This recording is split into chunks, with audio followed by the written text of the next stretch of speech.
Dude, what are you doing? Eye gazing.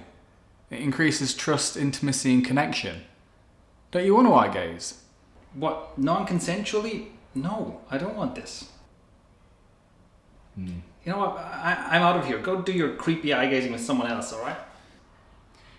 You can't run from your trust issues forever, Shane. Watch me!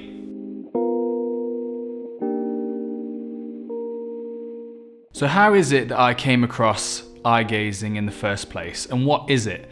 So simply, eye gazing is where you look at someone, ideally someone who's agreed to the process, for a specific length of time. And the reason for this is that it's said to increase feelings of connection, trust, and intimacy with that person. I came across this because I used to hang around with a bunch of hippies, and they would recommend all sorts of interesting practices to me. And initially this practice didn't really resonate with me until recently, when it came full circle once again. You see, recently I overcame a bout of pretty severe anxiety, and one of the most disturbing symptoms of the anxiety is this weird feeling of disconnection, of unreality, of this feeling that you're not connected to the world and not connected to other people around you. It's as though you're talking to them, they're around you, but you're separated from them by this like mysterious sort of 3-inch glass feeling. It was pretty fucking terrifying, to be honest. But one of the things that it did is that it showed me, it hammered home the importance in my life of intimacy and connection with the people around me. So I thought an interesting little experiment would be to see if I could intentionally cultivate intimacy, depth, connection, and trust with those around me. And lo and behold, the practice of eye gazing just came up from my subconscious again. And I thought, you know what, let's give this a go. So the experiment that we decided to run was a 7-day experiment. Day 1, we'd start with 60 seconds of eye contact. And with each day that passes, we would just add a minute on. Until day 7, obviously, when we reach 7 minutes of uninterrupted eye contact. With Shane out of the picture, I figured the next person on my mind to try this with as a partner would be the person who I value intimacy and connection with the most. And that is my girlfriend, Margarita. It was longer than 2 minutes. It wasn't longer than 2 minutes. It was definitely longer than 2 minutes. So you're saying it seemed longer than 2 minutes? Yes, and this time I felt I was being seen the imperfections. Ooh. Because I was noticing them on you. I think it felt, I don't know, it felt good, but I could tell that I felt guarded. What do you mean by guarded? It's weird, I don't know. I was looking at you, there's a part of me that was tightening up, that was like... Oh, because of my beauty. Oh, sorry. Because of your immense, immeasurable beauty. One of the things that I did find quite interesting in the first few days of the experiment was how both of us felt self-conscious. We were looking at each other and we were thinking about how we were being perceived, or the way we looked, or how we were coming across to the other person. And this is something that, as the experiment progressed, lessened, changed completely with added time. In the first times that we did it, I felt a bit awkward. It brought up a lot of insecurities in my head, and I was thinking, oh, Ollie's looking at these people, or at this thing, or at this.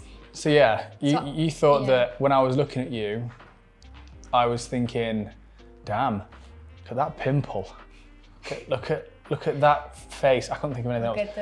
Look at those under eye bags. Look at them bags under eye bag. No, yeah, well I wasn't, yeah.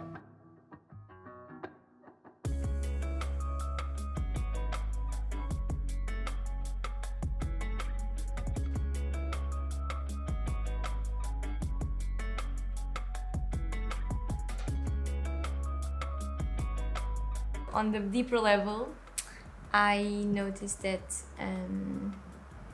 I think now, like we've done the first sessions where we were looking for 1 minute, 2 minutes, and there it was very awkward. But then, instead of when we increased the time being more awkward, no, I felt more safe with the gazing. I noticed it just felt chill. It felt really calm. Toward the end of the experiment, the self-consciousness that I initially felt was replaced by a very mysterious feeling. I felt like the longer I looked at Margarita, the more I felt as though I was a container for her. It's a very strange way of describing it, and I can't really think of it in any other way. But I felt like a container for this person. And I did, over time, start to feel just this sense of love and acceptance and meaning and feelings of like, I wish the best for this person. And it was important for me that I go into this experiment without any preconceptions of what was going to happen. But the more the experiment progressed, the more I found feelings of love and trust and empathy and connection really hard to resist, actually.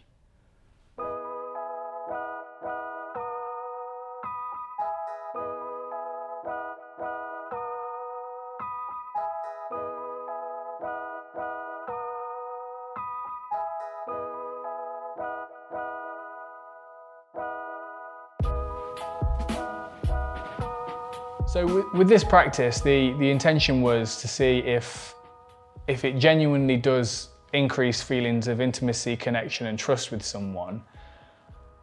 What do you think? What do you think? I particularly felt that yes, and particularly this day, there's this Portuguese expression that is, a gaze sometimes is worth more than 1,000 words, and in this case, definitely was. Say it again. A gaze is often worth more than 1,000 words. A gaze is worth more than 1,000 words. I didn't know that was a Portuguese expression. Yes. I feel more trusting towards you because we've kind of had this experience. It's like, it's no longer weird for us just to look at each other's eyes for ages, even while talking. Exactly. Just the first few times, like 2 days or so. Yeah. Then all of the awkwardness went away. Yeah, it just dissipated, didn't it? I felt trust throughout the process. So as a practice for increasing the feeling of intimacy and trust with your partner, or even with total strangers, would I recommend this? My answer is a wholehearted yes, I would recommend this practice.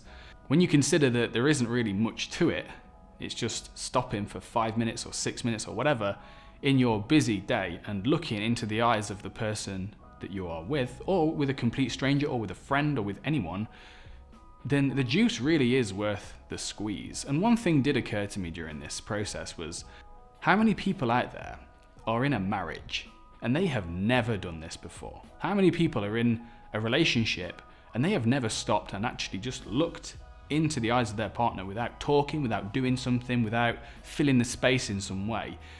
And I wonder how much better their relationship could possibly be if we just took a little bit of time more regularly for just this intentional cultivation of intimacy.